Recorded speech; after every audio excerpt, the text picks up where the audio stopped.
welcome to I've Got Something to Say, Tales of an Awkward Woman. Today on the couch, I got my brother, Paul Hunter here, guys. As y'all know, last week, his wife shared, and I told y'all he was coming through with his perspective on things. And so, Paul, you want to tell us a little bit about yourself? I am the other half. I won't say the better half. I'm the other half of the relationship. I'm a father, husband, and I'm a lover of God and His people. Yeah. Okay. So you ready? I'm ready. Okay. So could you give us or tell us about any dating experiences or relationships that you had? So I will, since most of my story has been told already with my wife, I will give a little bit of pre and then go into the marriage. So the part that she told about our marriage, where I met her at 13, she said I left the church, but I left the church to go to boarding school because I was sick of church and being controlled by that particular dynamic, which led to a lot of just non-relationship roaming is what I will call it. And it did not align with anything spiritual that I knew, which is why I kind of like forced my way towards that. And it lasted, I mean, to give it a visual perspective, I was on a track running and Drea was my stop sign. Like, nope, it's time to put that to rest. And so that's where I came to realize, yeah, I was good at this one thing, but a relationship is something that I've never had. And so I went for it consistently, and I married the girl that I told was gonna be my wife when I was 13. So it ended well. It didn't stay well in the middle, but it ended well. And then going into marriage, I mean, she told how we started out, we had our turmoil, we broke up. The part that she did not share, one of the reasons that I would not go away is because although I was there as a friend, I was there because I always had a concern and care for her genuinely, whether we were in a relationship or not. I cared about her and her daughter, and I did not want to do to her and her daughter what I had done to me, which was abandon me. I told them both that I would be in their lives, so I wanted to stay true to that. One thing I do is I try to, sometimes I may overcommit to people, but if I tell you I'm going to be there for you, I'm going to be there for you. And that's something that I stood on. I stand on to the day. And 8 years later, we're still married. But one of the main turn of events in our broken up phase was I had a dream for the first time that I could recognize was prophetic. And I had a situation where I saw a dating situation that she had going on I knew nothing about prior to this dream, and it played vividly in the dream to the point where I woke up and called her. I think it was 12, 1 o'clock, regular phone call hours. No, it's not. It was late. So I woke up out of the dream, I called her, told her exactly what I said. She confirmed everything to be true, like from the guy, the way the guy looked, the guy's name, the fact that he was a pastor, the fact that he had been talking about trying to marry her, like all of that I saw in the dream, she confirmed to be either true or possible or what he had been talking about. And I'm like, all right, well, here's the one. And then I abruptly hung up the phone because this is the first time I had God show me something clearly that I understood what it was. But then as I told it to her and she confirmed it, I then understood what that was, and then I was just scared. So I hung up the phone and went about my day. But the one thing I will say is it was a turning point for me to where I saw a warning about what could have happened had I not gotten myself together to be the husband for her. So that was it was a scary point for me, but turned into fuel to get on the right track. So it really made me believe in what I tell people all the time.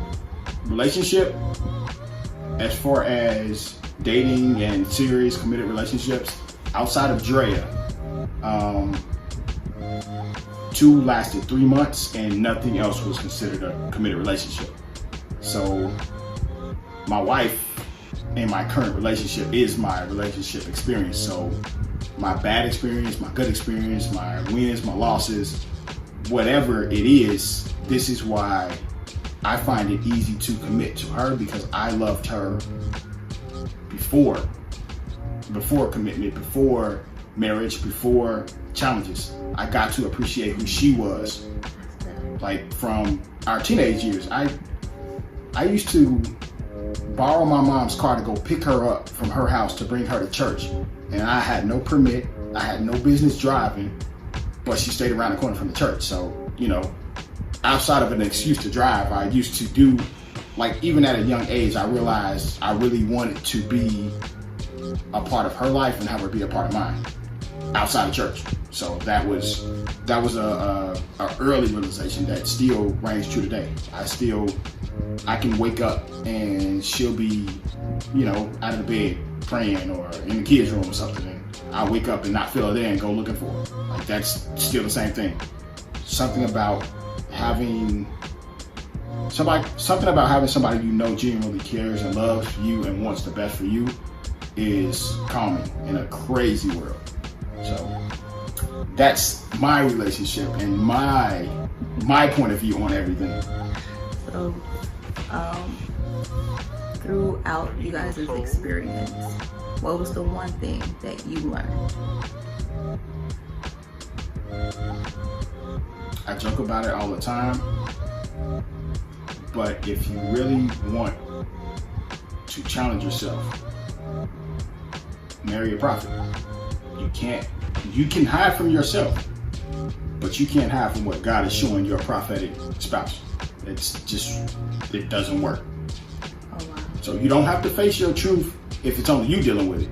But if your spouse is prophetic in any way, well, it's gonna come up and it's gonna be dealt with. It's not, unless you have a passive spouse, and that's another thing. Like, I appreciate so much about my wife, and it annoys her because I'm always like, she'll get mad, she'll be angry, and I'll be just smiling at her because I'm like, you know what? I appreciate the fact that you get angry at me and you tell me that you're angry at me, because I can't ever not give credit where credit is due.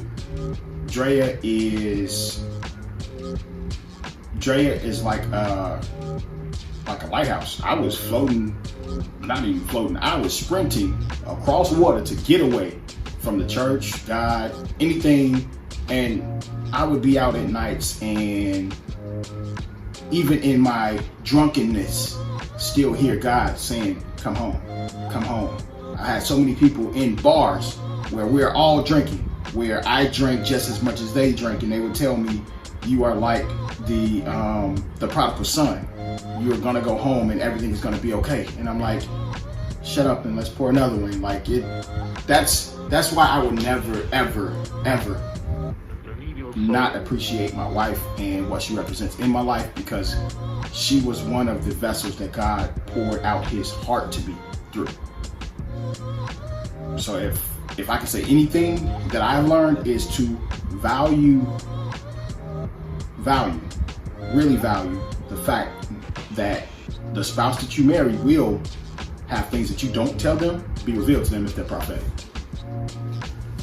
That's how Mary had a little lamb. Yeah. This was why it's not. Just so you know. in and outside of the school that she took the lamb to. All that. But I think also you have to have the capacity to handle it when they bring it to you. Yes. Because I believe everything, one, will be done in love and through wisdom. But sometimes we get prideful and be like, that's not who I am. No, that's who you try not to be and trying to hide. You can't hide from Jesus. And that is the part, that's the part that people forget. You can marry someone and hide from someone as long as you desire to. Mm-hmm. But people forget that God is involved in that marriage if you're doing it right. Most definitely. And He not wants, He's going to get the glory out of that marriage, whether you're willing or not willing. So I'd rather be willing, is my advice. Just be willing. Submit, be willing, or get there somehow. However you get there, get there. Yeah. Okay. So before we close, is there any other piece of advice you want to give my viewers before we wrap up for today?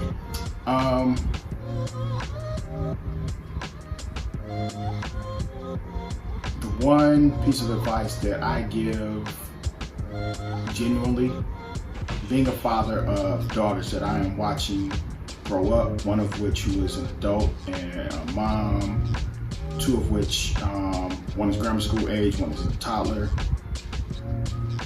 Do not allow outside influences to determine your perspective of who you are. That's good. Take your identity from what you get in worship, what you get in prayer, and you make the world see that. Don't take what the world gives you and try to take that back to God and ask Him why, because that's not what He sees. That's good. That's the advice that I give, because that's what I want my daughters to learn and pick up. Oh, that's good. Okay, guys, that is all the time that we have. I think I might have to bring both of them back together. Both of them back together. Need a bigger place to do it, but we're gonna work that out somewhere down the pipeline. We'll find a place. We'll find a place. We're gonna make it work. And as always, thank you for tuning in. Like and subscribe to the channel. Leave us a comment. Let us know what you think. And I'll see you next week. Thank you again, bro. Peace.